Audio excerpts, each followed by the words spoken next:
శ్రీధర్ని trap చేయాలంటే నాకు ఒక ప్రెగ్నెన్సీ చాలండి ట్రాప్ చేయడానికి. అతన్ని డబ్బులు అడగాలన్నా కూడా అతన్ని ట్రాప్ చేయాలన్నా కూడా నాకు ఒక్క ప్రెగ్నెన్సీ చాలు. ఒక్క ప్రెగ్నెన్సీతో నేను ఇంత కథ చేయాలనుకోలేదండి. అతని ఫోర్స్.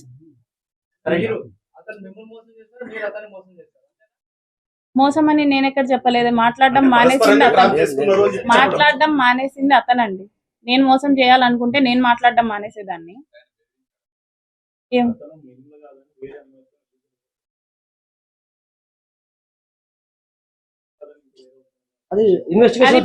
అది నేను అతను వేరే వాళ్ళతో ఉన్నాడని చెప్పేసి నేను ప్రూవ్ చేయగలను. నేను వేరే వాళ్ళతో ఉన్నానని చెప్పేసి అతను ప్రూవ్ చేయగలడా? I'm asking. That is it.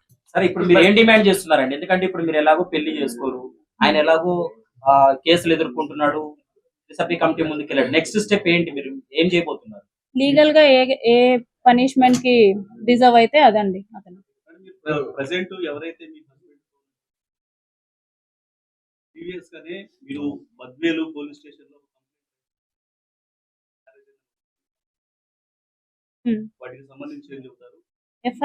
FIR copies చూపిస్తున్నారు. డివోర్స్ అయినట్టు కాపీస్ చూపిస్తున్నారు. అట్లా కాదండి, ఇప్పుడు మీరు హస్బెండ్ కాకుండా ప్రీవియస్ గానే అదే ఎఫ్ఐఆర్ కాపీ చూపిస్తున్నారు. డివోర్స్ కాపీ చూపిస్తున్నారా నాకు డివోర్స్ అయినట్టు? బద్వేల్ పోలీస్ స్టేషన్ నుంచి ఎఫ్ఐఆర్ తీసుకున్న వాళ్ళు కోర్టు నుంచి డివోర్స్ కాపీ తీసుకోలేరు.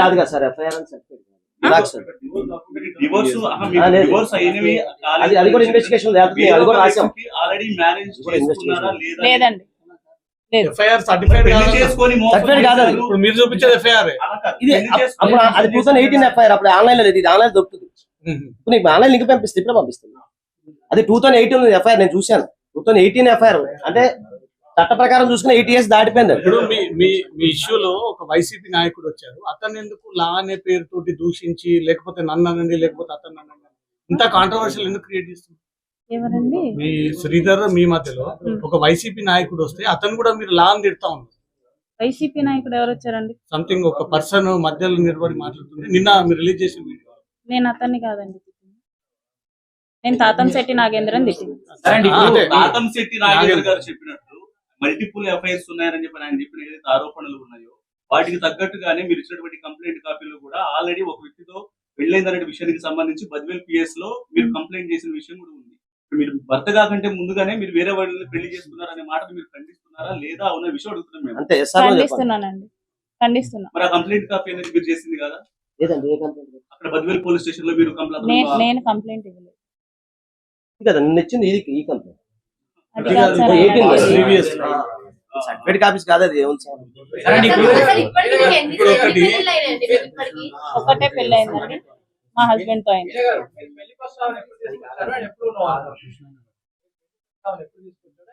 ఎవరండి? శ్రీధరే చెప్పాడు పెళ్లి చేసుకుంటాను, నేను అడగలేదు. శ్రీధరే పెళ్లి చేసుకుంటా అన్నారు. శ్రీధర్ది మీది వ్యక్తిగతమైన సమస్య, కానీ అది జనసేన పార్టీ గురించే ప్రయత్నం చేస్తుంది. నేను ఫ్రమ్ ది స్టార్టింగ్ చెప్తున్నాను, no party has involved in this issue.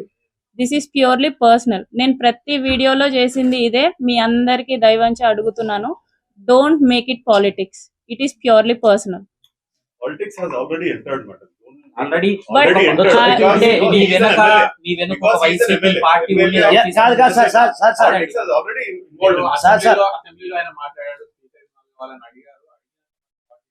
Politics ని మేము ఇన్వాల్వ్ చేయలేదు. అతను ఏం చేశాడు అనేది మాత్రమే నేను చూపించాను, అంతే. అంటే మీ ఎపిసోడ్ ని వైసీపీ క్యాష్ చేసుకొని వైసీపీ వెనుకుండా నడిపిస్తుంది అంటున్నారు. అసలు వైసీపీకి నాకు ఎటువంటి సంబంధం లేదండి. ఫోన్ తీసుకొని చెక్ చేసుకోండి. వైసీపీకి నాకు ఎటువంటి సంబంధం లేదు.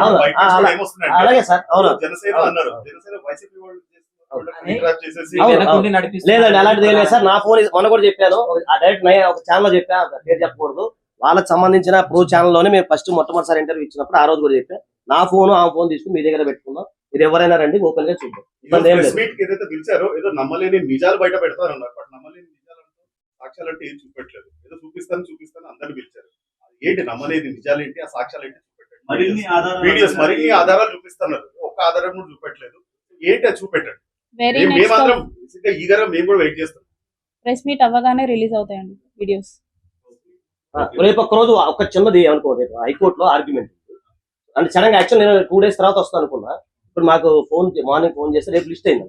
వీడియోలు ఇప్పుడు రేపు ఇస్తా చెప్తాను. రేపు హైకోర్టు ఆర్గ్యుమెంట్స్ ఉంది, రేపు లిస్ట్ అయింది కేసు, మీకు పెడతాను లిస్ట్ కూడా. అది అయిపోగానే నెక్స్ట్ మళ్ళీ పరిస్థితి పరిణామం మళ్ళీ జరగకూడదని కోరుకుంటున్నాను. ఎందుకంటే ఆ రోజు మేము పూర్తిగా అసలు మొత్తం మమ్మల్ని చెప్పనివ్వకుండానే మధ్యలో కొంచెం ఇంటర్వెన్షన్ జరిగింది. సో మీరు అందరూ తెలిసిన వ్యక్తులే, అందరూ చిరకాల స్నేహితులే, కొత్త వాళ్ళు ఎవరు లేరు ఇందులో. నా రిక్వెస్ట్ ఏంటంటే మొత్తం మేము చెప్పిన తర్వాత ఉన్నాం అంటే అందరూ ఒకేసారి కాకుండా ఒక్కొక్కరికి ఒక ఛాన్స్ ఇద్దాం అనుకున్నాం. ఒక్కొక్కరు ఒక ప్రశ్నకి మేము ఖచ్చితంగా సమాధానం చెప్తాము. అయితే కొన్ని పరిస్థితులు ఏంటంటే ఇప్పుడు కోర్టులో కేసులు ఉండటం వల్ల కొన్ని చెప్పలేము. సో అది కూడా మీరు గమనించండి. మిగిలితే తర్వాత ఇన్వెస్టిగేషన్ కంప్లీట్ అయిన తర్వాత మీరు అనుకున్న ఎవిడెన్స్ మొత్తం కూడా నేను ప్రొవైడ్ చేయగలుగుతాను. ఎలాంటి ఇబ్బంది ఏం లేదు. కొంచెం కాబట్టి ఏంటంటే ఇప్పుడు ఎన్హెచ్ఆర్సీ గమనిక జస్ట్ అంతే.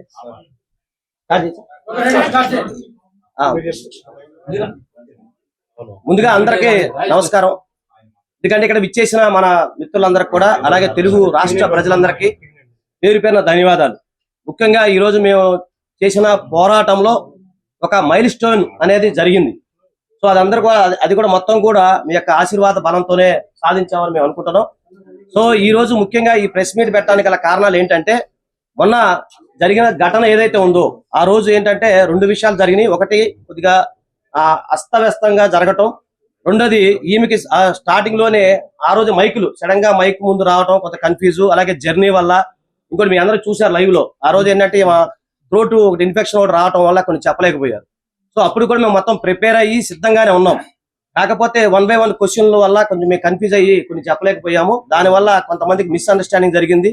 కొంతమందికి అంటే 25 కోట్ల దగ్గర మా అదృష్టమో మరి దురదృష్టమో 25 కోట్లు అన్న టాపిక్ రాగానే కాఫ్ స్టార్ట్ అవ్వటం, కొంచెం హెల్త్ ప్రాబ్లము, కొన్ని అంటే మీరు అర్థం చేసుకుని మహిళలకు ఉన్న ప్రాబ్లం వల్ల సో ఆమె చాలా ఇబ్బంది పడ్డారు. సో దాని ద్వారా మళ్ళీ మేము ప్రెస్ మీట్ పెట్టాలనుకున్నాం. కాకపోతే అప్పటికే మేము పిటిషన్ ఫైల్ చేసినప్పుడు ఎన్హెచ్ఆర్సీ వారు స్పందించి వెంటనే తెల్లారి మాకు నెంబర్ ఇవ్వటం వల్ల, ఆల్రెడీ మీ అందరికి పెట్టాను, ఆ నెంబర్ ఇవ్వటం వల్ల చట్టపరిధి కూడా వెళ్ళిపోయింది. సో తర్వాత ఇదే కాకుండా మేము అప్పుడు మా దగ్గర కొన్ని ఎవిడెన్స్ కూడా మిస్ అయినాయి. వాళ్ళకి సంబంధించిన వాళ్ళు ఇచ్చిన ఎఫ్ఐఆర్ కాపీ ఏదైతే ఉందో అది మేము తెప్పించడం జరిగింది. దాంట్లో ఉన్న లోపాలు ఏంటో మీకు చెప్తాను. దీంట్లో ఎంత కుట్ర జరిగింది, ఒక మహిళ పైన ఎంత కుట్ర చేశారు అనేది మళ్ళీ చెప్తున్నారు. దయచేసి అందరికి చెప్తున్నారు పేరు పేరున, ఇది రాజకీయాలకి సంబంధం లేదు, ఒక వ్యక్తికి మాత్రమే, ఒక మహిళకి ఒక పురుషుడికి జరిగిన సంఘటన మాత్రమే. సరే, ఇందులో అది ఏంటి అనేది, ఏం జరిగింది అనేది కోర్టు పరిధిలో ఉంది, కోర్టు వారు నిర్ణయం తీసుకుంటారు. మేము ఇప్పటికీ చెప్తా ఉన్నాము, మా యొక్క నిబద్ధత ఏదైతే ఉందో ట్రాన్స్పరెన్సీగా ఏ విషయమైనా సరే మేము పోరాటానికి సిద్ధంగా ఉన్నాం, అది ఏ విషయమైనా సరే. సో ఈ మొట్టమొదటిసారిగా మీ అందరికి ఇంకొకసారి ధన్యవాదాలు ఎందుకు తెలియజేస్తానంటే, మీకు తెలుసు నిన్ననే మాకు అరవ శ్రీధర్ గారి పైన మేము ఇచ్చిన కంప్లైంట్, అలాగే ఎన్హెచ్ఆర్సీ ఆదేశాలతో ఎఫ్ఐఆర్ నమోదైంది. ఆ సెక్షన్స్ అనేవి ఏంటంటే సెక్షన్ 318 సబ్సెక్షన్ 2 అండ్ సబ్సెక్షన్ 4, ఇది 7 years వరకు జైలు శిక్ష పడే నేరాలు. అలాగే మిస్క్యారేజ్ ఆఫ్ ఉమెన్, మీరు అక్కడ 5 అబార్షన్లు జరిగినాయి అనే దాని మీద మేము రుజువు చేయడానికి, నేను ఎక్స్ప్లెయిన్ చేయడానికి మేము సిద్ధంగా ఉన్నాము. దానిపైన కూడా పోలీసు వారు 88 సెక్షన్ బిఎన్ఎస్ కింద పెట్టడం జరిగింది. అలాగే 351, అలాగే మోడస్టీ ఆఫ్ ఉమెన్, సో మహిళలకు సంబంధించిన సెక్షన్స్ కూడా పెట్టడం జరిగింది.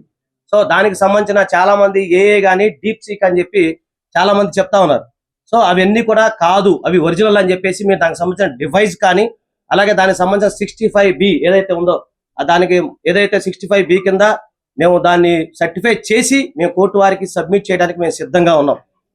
ఇదే కాకుండా కొన్ని సంఘటనలు జరిగినాయి. 25 కోట్ల రూపాయల గురించి ఒకటి, అలాగే 5 సార్లు చాలా మందికి ఉన్న ప్రశ్న ఏంటంటే 18 నెలల్లో 5 సార్లు అబార్షన్ ఎలా అవుతుంది, ఇది చాలా సృష్టికి విరుద్ధం అనే ప్రశ్నలు కూడా వస్తా ఉన్నాయి. నేను అక్కడ ఆ రెండింటి దగ్గర టాపిక్ అయిపోయింది. సో దానికి నేను ఎక్స్ప్లెనేషన్ ఇస్తాను. ఫస్ట్ మొట్టమొదటిసారిగా ఏంటంటే ఎన్హెచ్ఆర్సీ గురించి నేను మీకు ఎక్స్ప్లెయిన్ చేస్తాను. అదేంటంటే ఎన్హెచ్ఆర్సీలో మేము నేషనల్ హ్యూమన్ రైట్స్ కమిషన్ లో మేము ఫిర్యాదు చేశాము. దాన్ని గమనించిన ఎన్హెచ్ఆర్సీ వారు మాకు ఆ ఫిర్యాదుని స్వీకరించడం, అలాగే ఎవరైతే రెస్పాండెంట్స్ ఎవరైతే ఉన్నారో వాళ్ళకి నోటీసులు పంపడం వల్ల చాలా ఆనందించాల్సిన విషయం. ఎందుకంటే మేము సబ్మిట్ చేసిన ప్రతిదీ కూడా ఎన్హెచ్ఆర్సీ వారు గమనించారు. అలాగే నేషనల్ ఉమెన్ కమిషన్ వారిలో కూడా మేము పిటిషన్ ఫైల్ చేశాము. ఉమెన్ కమిషన్ వారు కూడా అది ముందుకు వస్తా ఉంది. సో మేమేం డిమాండ్ చేస్తామంటే, దీనిపైన ఎవరు తెలుగు రాష్ట్రాల్లో ఎవరు కాకుండా నేషనల్ స్థాయిలో మహిళా కమిషన్ నుంచి ఒక 5 సభ్యులు వచ్చి దీనిపైన ఈ మహిళలకు సంబంధించిన ఎంక్వైరీ కమిటీ వేయాలని చెప్పేసి మేము కోరుతా ఉన్నాము. అది కూడా త్వరలోనే మీ ముందుకు వస్తుంది, ఆ కమిటీ కూడా త్వరలో మీ ముందుకు వస్తుంది. సో మేము నిష్పక్షపాతంగా కమిటీ ముందు పెట్టాలని మేము అనుకుంటున్నాం. అలాగే పార్టీ పరంగా, జనసేన పార్టీ పరంగా ఏదైతే ఉందో పార్టీ వాళ్ళు ఇచ్చిన ఆదేశాలు, అదే త్రిసభ్య కమిటీ ఉంది కదా, దానికి సంబంధించి కూడా మాకు జస్ట్ ఫోన్ రావడం జరిగింది. సో దానికి ముందుకు కూడా అదే రేపో ఎల్లుండో మా యొక్క సమయం వీలు చూసుకొని దానికి సంబంధించి అక్కడ కూడా మేము ఎక్స్ప్లెనేషన్ ఇవ్వడానికి కూడా మేము సిద్ధంగా ఉన్నాం. అలాగే హానరబుల్ హైకోర్టులో కూడా ఈమెకి సంబంధించిన ఎఫ్ఐఆర్ పైన పిటిషన్ ఫైల్ చేశాము. అది కూడా రేపో ఎల్లుండో మరి అది కూడా ఆర్గ్యుమెంట్ కి సిద్ధంగా ఉంది. సో అది కూడా మీకు నెక్స్ట్ నేను అప్డేట్ ఇస్తాను. సో ఈ వారం రోజుల్లో కరెక్ట్గా పోయిన బుధవారం ఇదే రోజు ఇదే సంఘటన జరిగినప్పుడు చాలా మంది చాలా ప్రశ్నలు మమ్మల్ని అడిగారు. ఇది ముందుకెళ్తారా, మీ దగ్గర ఎలాంటి ఎవిడెన్స్ ఉందా, అసలు దీన్ని ఎలా తీసుకెళ్తారా అని. చూశారు కదా ఈ 5 రోజుల్లో, ఈ 5-6 రోజుల్లో, అంటే 2 రోజులు సెలవులు తీసేస్తే 4 రోజుల్లో ఎంత అభివృద్ధి చెందాము, మా దగ్గర ఎంత ఎవిడెన్స్ లేకపోతే ఇన్ని కేసులు నమోదవుతాయి అనేది మీ అందరికి తెలిసింది. కాబట్టి మిత్రులారా, మీ అందరికి ఒకటే చెప్తున్నాను. ఇదే కాకుండా మీకు ఒకటి చిన్న విషయము, ఒక 25 కోట్ల విషయం మాట్లాడతాను. ఇప్పుడు డోంట్ వరీ, మీరు అందరూ పర్మిషన్ ఇస్తే. అదేంటంటే ఈమె 25 కోట్ల రూపాయలు డిమాండ్ చేసినట్టుగా ఒక ఆడియో ఏదైతే ఉందో మాకు వినిపించడం జరిగింది. అది కేవలం 29 సెకండ్లు ఉన్న ఆడియో మాకు దగ్గరకు వచ్చింది. అయితే మేము కూడా తెప్పించుకున్నాం. సో ఇక్కడ మేము ఏమంటాం, 25 కోట్ల రూపాయలు ఉదాహరణకి నేను మిమ్మల్ని అడిగాను అనుకోండి, ఆజాద్ నన్ను అడిగాడు, లేకపోతే XYZ అడిగాడు అనేది అక్కడ తీసుకున్న పర్సన్ ఎవరు, ఫోన్ రిసీవ్ చేసుకున్న పర్సన్ ఎవరు, వాళ్ళ వాయిస్ ఏది, వాళ్ళు దాన్ని యాక్సెప్ట్ చేశారా, యాక్సెప్ట్ చేయలేదా, మరి ఏం జరిగింది, ఇద్దరి మధ్య కన్వర్సేషన్ అది ఫుల్ ఆడియో ఏదైతే ఉందో అది ఇస్తే మేము కూడా 65B కింద దాన్ని మేమే ఫోరెన్సిక్ ల్యాబొరేటరీలో పంపించి, ఒకవేళ మా క్లయింట్ మిస్టేక్ ఉంటే దాని ప్రకారం ఎలాగో FIR నమోదైంది కదా, దాని ప్రకారం మేము వెళ్ళడానికి మేము సిద్ధంగా ఉన్నాం. సరే ఒక్కసారి దయచేసి చెప్తున్నా, ఇవన్నీ పబ్లిక్ డొమైన్లో దొరికే డాక్యుమెంట్సే, నేను ఎవరికి కూడా ఎక్కడ తీసుకొచ్చింది కాదు. ఒక FIR మాత్రం అది వచ్చేది ఉంది. ఈ లోపల వస్తే నేను మీ అందరికి షేర్ చేస్తాను. ఇది మేము పెట్టిన FIR ఏదైతే ఉందో అది మా జూనియర్స్ అక్కడ ఫాలోఅప్ చేస్తున్నారు. అది 22 క్రైమ్ నెంబర్, అది అప్పుడు అవగానే మాక్సిమం వస్తుంది. రాగానే మీ అందరికి నేను షేర్ చేస్తాను. దయచేసి ఎక్స్క్యూజ్ చేయండి ఒక విషయంలో. మిత్రులారా, ఇక్కడ చాలా సింపుల్, ఇందులో ఏం లేదు. ఆయన ఇచ్చిన అఫిడవిట్ లోనే మనం ఒకసారి చెక్ చేద్దాం. మొన్న కొద్దిగా మిస్ అయింది కమ్యూనికేషన్. ఆయన ఆస్తుల వివరాలు ఎంత ఉన్నాయో మీకు తెలుసు, కాకపోతే నేను చెప్తున్నాను. ఆయన ఆస్తుల వివరాలు మొత్తం 12 లక్షల రూపాయలు మాత్రమే. అతని ఎసెట్స్ మొత్తం 12 లక్షల రూపాయలు మాత్రమే. సో తర్వాత ఆయన అప్పులు పోను సుమారు 8,82,152 రూపాయలు ఆయన అప్పు. అది సరే 9 లక్షలు వేసుకున్నాం, అది పోను. ఆయన ఆస్తి కేవలం 3 లక్షల రూపాయలు మాత్రమే. దయచేసి గమనించండి. ఒక ఎమ్మెల్యే ఆస్తి నాకు తెలిసి అత్యధికంగా తక్కువ ఉన్న ఆస్తి ఈయనే కావచ్చు దేశంలో, ఏంటి. సో 3 లక్షల రూపాయలు మాత్రమే. సో 3 లక్షల రూపాయల ఎమ్మెల్యే స్థాయి ఉన్నప్పుడు 25 కోట్ల రూపాయలు ఎలా అడుగుతారు అనేది ఇక్కడ క్రిస్టల్ క్లియర్ గా కనబడతా ఉంది. సో ఈ అడగటానికి కూడా ఒక సెన్స్ అనేది ఉండాలి కదా, 25 కోట్ల రూపాయలు ఎక్కడి నుంచి వచ్చినాయి. లేదు ఆయన అక్రమంగా ఏమైనా సంపాదించారు అంటే మేము ఎలక్షన్ కమిషన్ వారికి కూడా మేము కంప్లైంట్ చేయడానికి సిద్ధంగా ఉన్నాం. ఎందుకంటే ఆయన అక్రమంగా 25 కోట్లు కాదు, 30 కోట్లు కాదు, 50 కోట్లు 100 కోట్లు సంపాదించాడంటే దానికి ఎలక్షన్ కమిషన్ లో ఆయన అఫిడవిట్ మీద మీరు ప్రైవేట్ కంప్లైంట్ వేసి ఎలక్షన్ కమిషన్ వారు కూడా కంప్లైంట్ ఇవ్వడానికి మేము సిద్ధంగా ఉన్నాం. అలాంటి అక్రమ ఆస్తులు కనుక ఆయన ఉన్నట్లయితే, అది కూడా చెప్తున్నా. అలాగే స్పీకర్ మీరు చూశారు, ఒక వీడియో చూశారు. అదేంటంటే స్పీకర్ ఆ సందర్భంలో స్పీకర్ గారికి కూడా మేము ఫిర్యాదు ఇస్తున్నాము. ఎందుకంటే అంతకుముందు మనం చూసాం, కర్ణాటక అసెంబ్లీలో ఒక వ్యక్తి ఫారెన్ వీడియోస్ చూస్తున్నాడు, ఎమ్మెల్యే గారు, మీకు తెలుసు అదేని. సో ఆ టైంలో అతను వెంటనే డిబార్ చేయడం జరిగింది. మరి ఇప్పటి వరకు కూడా ఇతని పైన డైరెక్ట్ గా అక్కడ కూర్చొని అసెంబ్లీలో కూర్చొని ఒక ప్రజాప్రతినిధి చేయాల్సిన పని ఏంటి, మన ప్రజా సమస్యను తీసుకెళ్ళడానికి, ప్రజా బాధలు చెప్పడానికి ఉన్న వ్యక్తి చాటింగ్ చేసుకుంటా మహిళతో అసభ్యంగా మాట్లాడటం, ఇవి చేయటం వల్ల సో దీనిపైన స్పీకర్ గారికి కూడా మేము కంప్లైంట్ ఇస్తా ఉన్నాం. ఖచ్చితంగా నెక్స్ట్ జరుగుతా ఉంది. సో నేనేమన్నానంటే 25 కోట్ల రూపాయల విషయంలో మీరు అందరూ అర్థం చేసుకుంటారని ఆలోచిస్తాం. మళ్ళీ 25 కోట్ల రూపాయలకు సంబంధించి వాళ్ళు ఇచ్చిన FIR అండి, ఇది పబ్లిక్ డొమైన్లో దొరుకుతుంది, మీకు కావాలంటే నేను ఇస్తాను, అలాంటి జిరాక్స్ కూడా నేను తీసిస్తాను. చూడండి, ఇక్కడ క్రిస్టల్ క్లియర్ గా చెప్పారు. ఇక్కడ ఏమంటున్నారంటే, ఇక్కడ ఒక్కసారి ఆయన చెప్పిన దాంట్లో ఏమంటారంటే, మా కుటుంబానికి, అంటే ఇది వాళ్ళ అమ్మగారు ఇచ్చారండి, వాళ్ళ అమ్మగారు ఇచ్చారు, మా కుటుంబానికి, రూపానంద రెడ్డి గారి కుటుంబానికి గత 20 సంవత్సరాలు ఉన్నాయి. మా మీద నమ్మకంతో రెడ్డి గారి దయతో దయచేసి గుర్తుపట్టుకోండి, రెడ్డి గారి దయతో ముక్కవారిపల్లి సర్పంచ్ గా నిలబెట్టి వారి ప్రోత్సాహంతో గెలిపించి మేము ఎప్పుడు కనివిని ఎరుగని రాజకీయ భిక్ష పెట్టినాడు. అంటే ఇక్కడ మీకు ఏమర్థం అవుతుంది, ఎమ్మెల్యే గారికి రాజకీయ భిక్ష దొరికింది. సో ఆయన ఎమ్మెల్యే కాదు అని అర్థం అవుతుంది డైరెక్ట్ గా.